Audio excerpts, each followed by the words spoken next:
On behalf of the National Park Service, welcome to Port Chicago Naval Magazine National Memorial.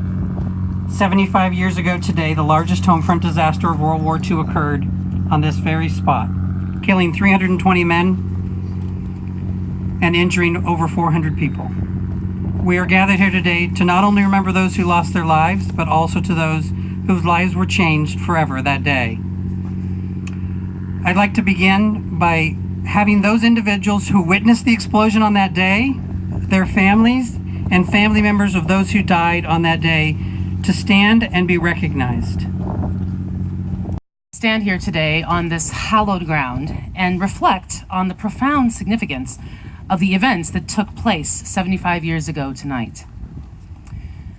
Much of this history is not pleasant.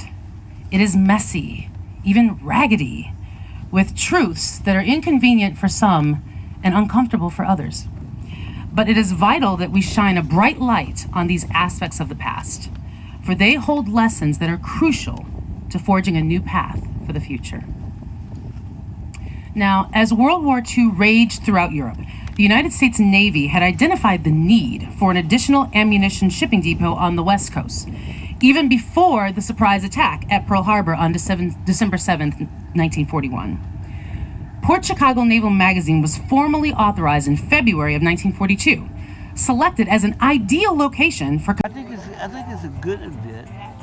I think for what it's worth, it's good. But I also am slightly disappointed. Why is that?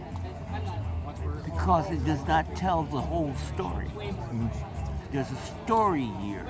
There's a story that brings about the history of this whole thing. So we don't get it all. I want it all to be told. Because, you know, there's 300 some people that were injured, over 200 died.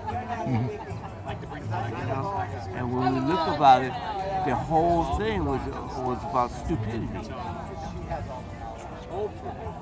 Right. And I think that's you know. The sailors, and was later accused of being a ringleader of the work stoppage, continued to refuse to load munitions. They were all court-martialed and tried in the largest mass mutiny trial in U.S. naval history.